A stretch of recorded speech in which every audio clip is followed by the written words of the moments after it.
To the bill, Representative Pelowski. Thank you, Madam Speaker and members. This is the bill that was up before the body Monday evening, and unfortunately we ran out of time.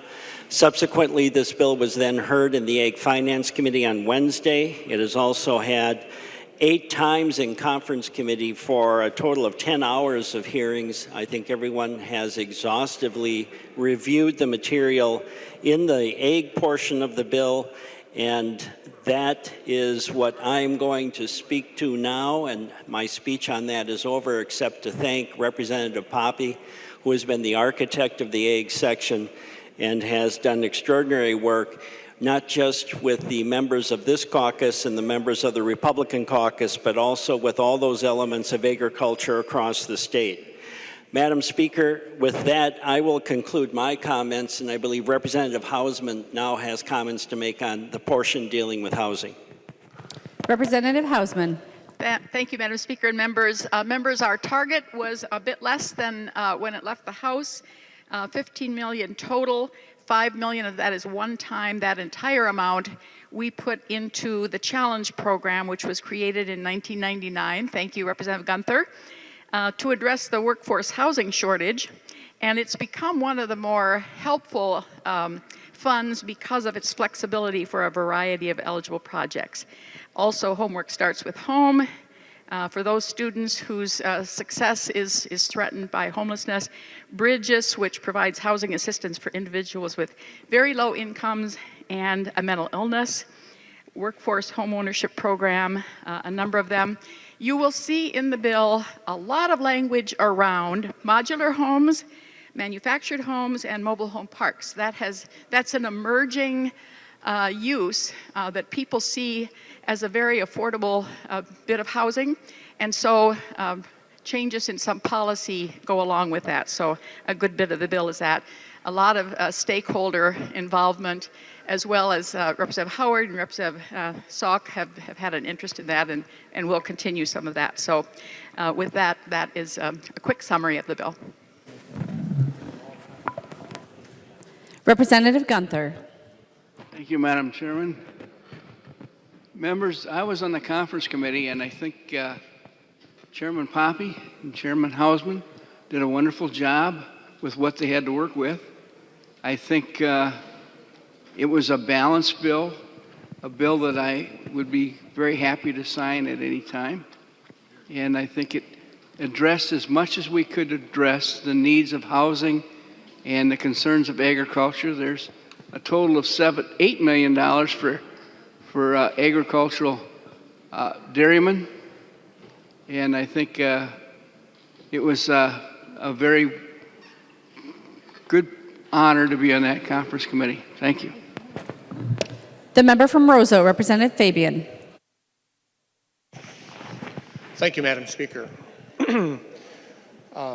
Members, I want to say thank you to Chair Poppe for the good work that she did on this bill. And I felt bad on, I believe it was Monday evening, when she was put in a bad position. And she's such a great member of this body, and quite frankly, she deserved better than that. But that being said, and I appreciate the work that's been done in the conference committee, but I also appreciate the work that's been done all session long to put this bill together. I think that agriculture is really one of the backbones of our economy in the state of Minnesota, and the work that those in the ag sector do, family farmers and other associated businesses with them, recognize the importance of agriculture. The state of Minnesota has a very, very large natural resource-based economy, and it's not just agriculture, it's also timber and mining are very, very important to our economy. Specifically in the bill, I do think that it's one of the things that I was interested in, and I worked with members on both sides of the aisle, was the money that's in the bill for the elk and wolf depredation claims, working with the Department of Agriculture and the DNR to be able to get reimbursement for damage that's done either to crops by the elk up in northwest Minnesota, or the damage that's done to livestock by timber wolves. Also, I think it's important to point out that there's some money here in this bill as well for rural mental health grants. We've heard a lot about agriculture and the farm economy at this time. It's a very stressful time.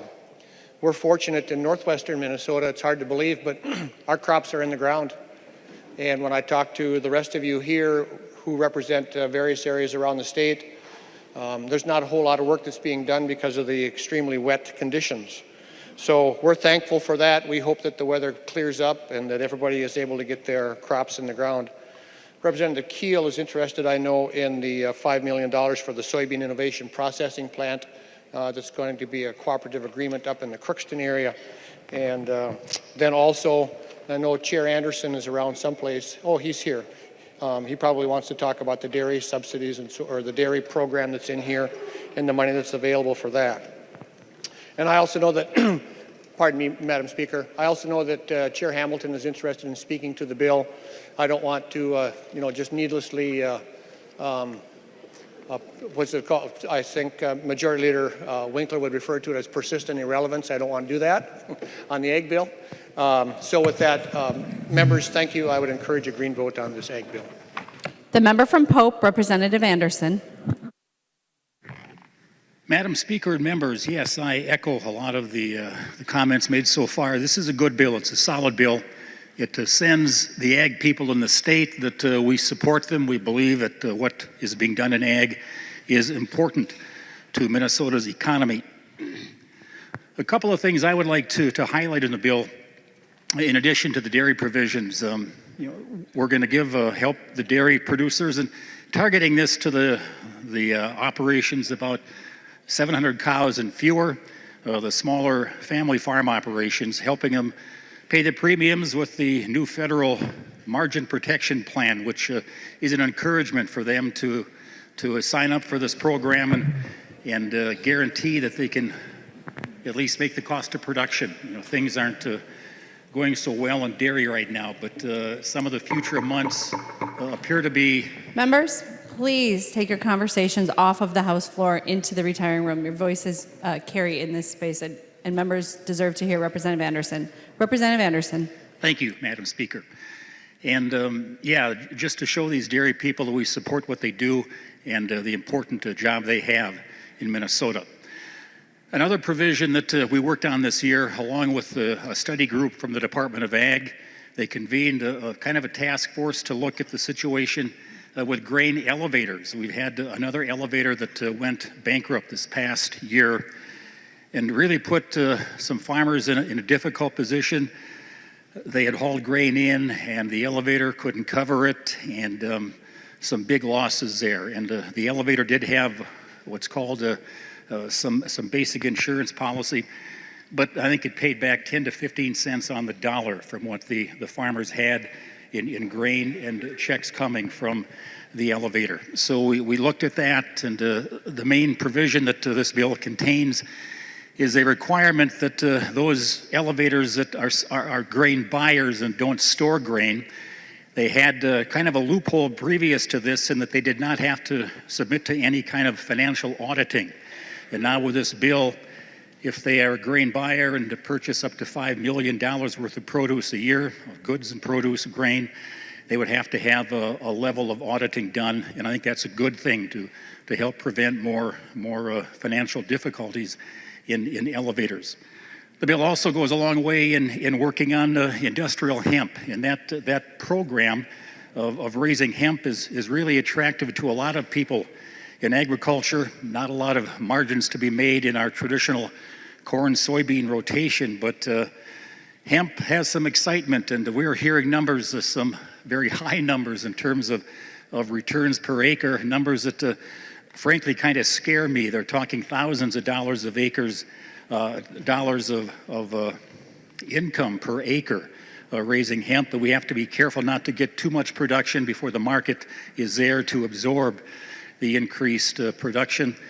And according to the informational hearing the other day, which I very much appreciated, that was put on by Chair Poppy concerning the ag portion of the bill, they've really had an increase in the number of applications that are looking to raise industrial hemp.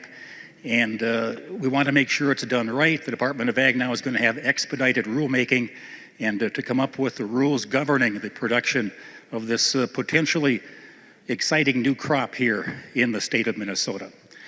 So members, I would encourage a red, or I should say a green vote on this bill.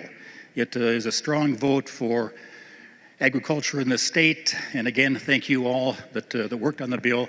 And again, vote green. The member from Dakota, Representative Garofalo. Thank you, Madam Speaker and members, and thank you to the conferees as well as Chair Poppy's not here, but thank you for her work on this as well. This is a compromise piece of legislation, and whenever there's compromise, there's going to be some level of excitement and some level of disappointment in the game of managing expectations at the end of session. I do want to highlight a couple numbers of why I'll be voting no on this bill today. First of all, it's important to recognize that this bill, while it's $59 million above target, is $33 million above last session's appropriation level. That's a 13% increase in spending, which is a trajectory that is unsustainable. In addition, some of that revenue is supplied as a result of the general fund tax increase that appears to be contained in the tax bill. So those are two reasons why I'm opposed to it. And third and finally, and it should come as no surprise that I have to mention this, is the $40 million in broadband that are added to this bill. It is sad that we are continuing to squander limited state resources on a program which we can clearly see technology is resolving for us at a much more effective and fast manner. Just last night, coincidentally, 60 satellites were launched in one launch. 60 low Earth satellites for the coming evolution of what high-speed internet's going to be, satellites in low Earth orbit. This is on top of the advances we're already seeing deployed in cellular data, as well as in the area of fixed wireless and the existing geosynchronous satellites that are over our country. So for that reason and the others, I do want to, again, thank those who put work on this compromise piece of legislation, but today I'll be a no. Thank you, Madam Speaker. The member from Stearns, Representative Theis. Thank you, Madam Speaker. I too want to thank Representative Chair Hoppy for her work on the ag part of the bill, and also Chair Hausman for her work on the housing part of it. I really enjoyed being the minority lead on housing, and I look forward to working further next year on hopefully figuring out how we can get the costs down so that we don't have to worry about where's the money going to come from. We need to figure out the cost thing. But I'm really glad to see that we included the challenge grant, $5 million for that, and also homework. Oh, what is it called again? Homework starts with home. I don't know why, but I want to say something different. But that is very important, and I'm really glad to see that got funded, as well as some of the work we've done in manufacturing homes. Several folks have talked to me about, why do I want to talk about manufactured homes when I was in business for building for 30 plus years, and quite frankly, we can't afford to build what we can with offering manufactured homes. So that's a very important piece until we figure out the cost of building. And I would also say I'm really pleased to see the broadband stuff in here, because until Senator Howe gets broadband, nobody's going to be happy. Thank you. The member from Blue Earth, Representative Munson. Thank you, Madam Speaker and members. This isn't a single subject bill. We're cramming agriculture and housing and broadband money together. Honestly, the agriculture bill is pretty good. And if it was an agriculture bill, I might even vote for this bill. But we are adding housing provisions in here, not only housing finance with over $100 million in bonding to pay to developers to build housing in some places where there's already a lot of housing. We see this in Mankato, in my area, where we have developers building and building, and a lot of people who may want to build will just hold off and wait for that free government money to come. There's also housing policy in here, and some of this was contentious. We had a long debate on the housing bills in here that would be putting more regulations on landlords all over the entire state to address a problem that was identified at the University of Minnesota in Minneapolis. These housing regulations are being put on landlords, and it's in this bill, in the ag bill. And furthermore, broadband, as Representative Garofalo said, is old technology that is unnecessary. I know there's a lot of people out there lobbying for broadband, and a lot of people are misinformed because the broadband lobby is showing you maps of broadband, or where they show deserts for broadband, but they're not actually showing any wireless in there. And as I've mentioned before, I live in a broadband desert. I have 5 providers of broadband that meet our definition of broadband in my area, but it still shows up being in a broadband desert. I have the head of the Minnesota Telecom Alliance, the head of they call themselves the voice of broadband, threatening me in local papers because I speak out against broadband. A lobbyist threatening me in local papers. 2 days before we were going to vote on $70 million for broadband, of which his family owns a broadband company and receives $12,000 per customer to bring broadband to them, even though they already have access to broadband through wireless means. This is a gravy train of money for people. They're taking limited dollars. We should be using money to fight the opioid crisis with cash. We should be fixing our roads. Instead, we're dumping money, we're trenching it into the ground on decades-old technology when satellite and wireless and fixed wireless is already available. This is really disappointing that people continue to buy into this myth that we need to have all this money put into broadband, and that the lobbyists have grown so strong here at the Capitol to change how you vote. So I'm voting no today on this bill. I love the egg parts, disappointed at the broadband, and disappointed at the housing, and that we get to cram multiple subjects into one bill that is against our state's constitution for the single subject requirement. The member from Cottonwood, Representative Hamilton. Thank you, Madam Speaker and members. I'd like to thank Chair Poppy for her work on this bill and all the conferees. You know, Madam Speaker, I was a little critical on the House floor the other night when this came to us, and I wanted to stress to everybody it wasn't what was or was not into the bill. It was simply the fact that we didn't have enough time, Madam Speaker, to review it. And so I want to thank Chair Poppy for holding the listening session just a few days ago. And I hope that can be kind of the common theme from here on out. I mean, future legislators as well. And once it comes out of conferee, to bring it back to the conference committee and fully vet it one more time with what's actually in the bill. I really thought that was extremely helpful. Madam Speaker and members, I will be supporting this bill at this time. Thank you. Any further discussion? The member from Rice, Representative Lippert. Thank you, Madam Speaker. Members, I also want to thank Chair Poppy and the other conferees, Chair Hausman too. It's an honor to serve on this conference committee.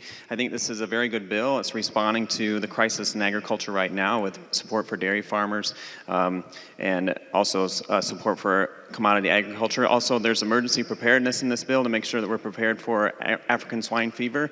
And industrial hemp was mentioned. It's supporting emerging markets. Farm to school is a part of this bill too, to make sure that we're supporting urban agriculture and getting healthy foods into our schools, to make sure we're supporting local farmers and local economies too. So it's a good bill, and I urge members to support it. Is there any further discussion on Senate File 1? Seeing none, the clerk will take, Representative Hausman. Thank you, Madam Speaker and members. I thought it might be helpful to remind members once again why ag and housing are together. We have them traveling separately here, but in fact in the Senate they meet a committee that is ag and housing. Can't explain that, but that is the reason they're contained in one bill. And they also had both policy and finance together, which we had separated early on. So it came back in a slightly different form than our House did. The needs are great. The needs are great all over the state, and this is one way to address it. I would appreciate a green vote. The clerk will take the roll.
The clerk will close the roll.